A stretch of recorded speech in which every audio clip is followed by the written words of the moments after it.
we're going to be looking at one last example for reactions, and then we'll be talking a little bit about fuels and how they relate. So let's look at forming ethylene oxide from ethylene. Now this is ethylene plus oxygen, but not in a stoichiometric proportion for combustion. This is just to form ethylene oxide. Now we're going to take 3 moles of C2H4 and 2 moles of oxygen, feed them to an adiabatic reactor at 400 degrees C, 1 atmosphere. The conversion of C2H4 will be 25%. So we're going to get to use material balances and energy balances, our reactions. We'll use a lot of skills in this problem. What we want to know is what will be the temperature of the product stream. So first we need to use the material balance skills. So if this is the case that I have 3 moles of C2H4 and 2 moles of O2 and no C2H4O initially, then I have 5 moles total. I'm going to be having this reaction where the number of total moles will go down somewhat because some of the oxygen will be bonded to the C2H4. And so I just listed them as A moles of C2H4, B O2, and C of C2H4O. I do not know the temperature of the product, but I will assume that the pressure will stay uniform at 1 atmosphere. The pressure doesn't affect this problem much as long as it's reasonably uniform. And then the temperature is 400 degrees C coming in. We're looking for the final temperature. But I need to first do the material balance. So, okay. What I know is that A, B, and C at the end will be F. Okay. I know I have 25% conversion of C2H4. So I had 3 moles come in, A moles come out. And that 3 minus A over 3 is going to equal this conversion. That's the definition of fractional conversion. And so A will be 2.25 moles, which means that 3/4 of a mole of C2H4 reacted, which means it's going to form 3/4 of a mole of C2H4O. So that's going to give me my value for C. And then, because of stoichiometry, I know that for every mole of C2H4 that reacts, half a mole of oxygen react. So therefore I'll have 0.375 moles of oxygen react. I started with 2, meaning I'm left with 1.625 moles of oxygen at the end. And my total flow rate out after the reaction is going to be 4.625 moles. I guess that's not really a rate, is it? It's just the number of moles at the end. So I now know all my material balances, and I want to look now at the energy balance. So for the energy balance, I need my first law, okay? The heat transfer is the work plus change in enthalpy, change in kinetic energy, and change in potential energy. I also need to couple with that a way of calculating delta H, which has me use a hypothetical path. So, first, let's look at the first law for a moment. Q, it's adiabatic, so Q is 0.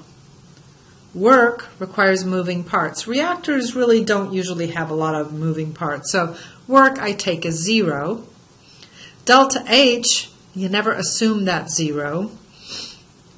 Kinetic energy and potential energy, I don't see that there's anything in here that's moving, up, down, change of velocity, no height change. So those will be 0. So I end up with my first law says that delta H equals 0 for an adiabatic reactor.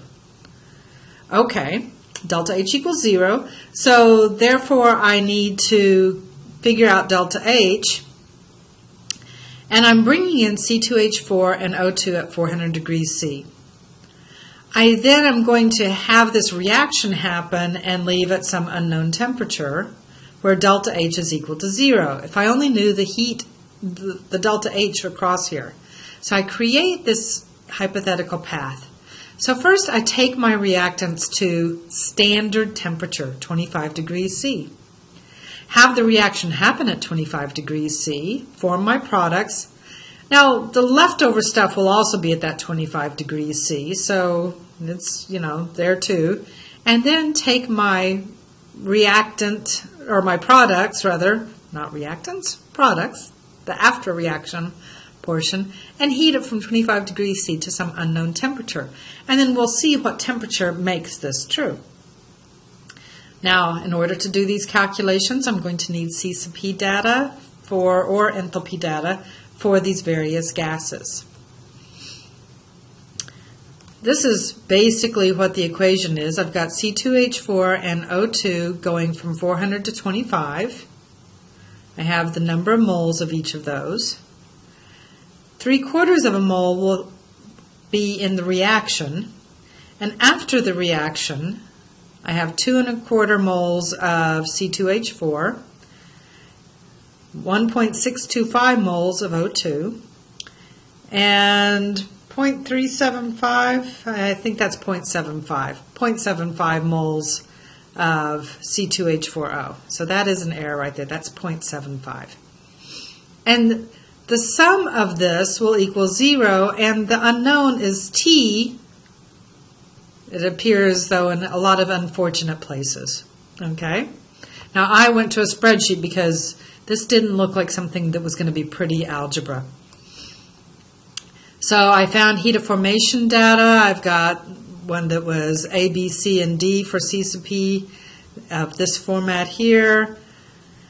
I entered an initial guess, and I went through and exited and, just had it calculate what the temperature needed to be.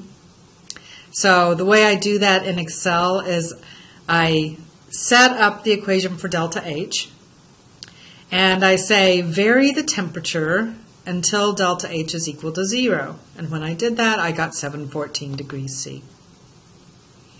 So it's not a simple calculation, but it's very doable. Okay. Now let's move on to a slightly new topic, fuels. Fuels are used all the time. They might be solid. Wood, for instance, is a solid fuel, or liquid, like the gasoline in my car, or gaseous, like methane, a lot of other gases that we use for fuels. The primary purpose of a fuel is to provide heat. So frequently, fuels are defined by their heating value, which is the negative heat of combustion. Okay, so how much energy can I get out of this combustion reaction? Now, unfortunately, one of the reaction products of combustion is water. And at atmospheric pressure, at ambient conditions, 25 degrees C, 1 atmosphere, it can exist as a liquid and it can exist as a vapor. And so what we do is we have to define which of those products do I want to base my calculations on. If I'm doing it for a liquid, it's going to be a higher heating value. If I'm basing it on a vapor product for water, then it's a lower heating value. Now, the difference between these is simply the heat of vaporization for water. So the higher and lower heating values only differ by 44.013 kilojoules per mole of water times the number of moles of water that are formed in the combustion reaction. Now, if you have a mixture, so say take a fuel gas where you have a combination of a lot of different gases. Natural gas is certainly one of those. It's primarily methane, but it's got little bits of a lot of other things too. I'm just going to take the heating value, which is typically in an energy per mole basis, and multiply by the mole fraction. If you happen to have enthalpy heating values in energy per mass, then you would use a mass fraction. Just make sure that it matches the type of units that you were given. One other little difficulty about fuels, some like coal. Now, we don't use coal as often as they did back in the day, but they can be really hard to analyze. I don't know exactly what all is going on in coal, right? It's just this stuff that was pressed together by the pressures of the earth. So what we usually do there is elemental analysis. So they just simply figure out how many carbon atoms, hydrogen atoms, oxygen atoms, sulfur atoms in one chunk of the coal. Usually it's per mass. And they can estimate the higher heating value for coal using this equation here. Okay, this is only an estimate, and it is a higher heating value, so making the liquid water. Now, just so that you kind of get a sense of what numbers you're talking about, wood produces about 17 kilojoules per kilogram of heat, or per gram of heat. Hard coal, 35 kilojoules per gram, so about twice as much as wood. Gasoline is 44, natural gas is 54. So when people talk about the relative amounts of energy that different fuels hold, they're really talking about the higher heating value or the lower heating value. Now, one final topic that I want to discuss, and this is the adiabatic flame temperature. Because one thing I'm concerned about is how much energy can I get from a fuel?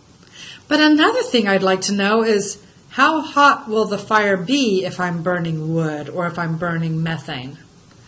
So the adiabatic flame temperature is a temperature calculated for if I do the combustion under some really ideal conditions. So I'm going to do this adiabatically. No heat is going to be lost. Now, of course, the whole purpose of the fire is for the heat to be lost so it warms me up, right? So I'm going to assume that it's adiabatic and all the heat is contained in the fire. I'm also going to assume that the combustion reaction is complete and that there is no other energy effect. So no work, no kinetic energy, no potential energy. This is like that example we started this module with, or this lesson with. So the product, or the problem statement, may talk about an adiabatic flame temperature, but the way to work it is just like that last example. You're going to simply take the enthalpy change between the feed and the final temperature, okay, with the heats of combustion at 25 degrees C,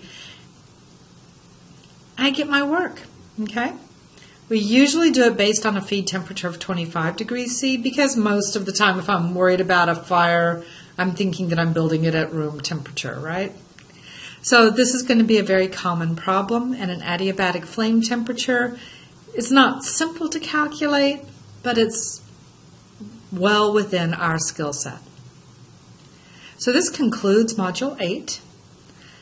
There are several other videos that I will give you reference to in the class notes, and the next lesson is going to be how we can interrelate things like enthalpy and internal energy with things like entropy and Gibbs energy and some other things like that. All right, see you in the next lesson.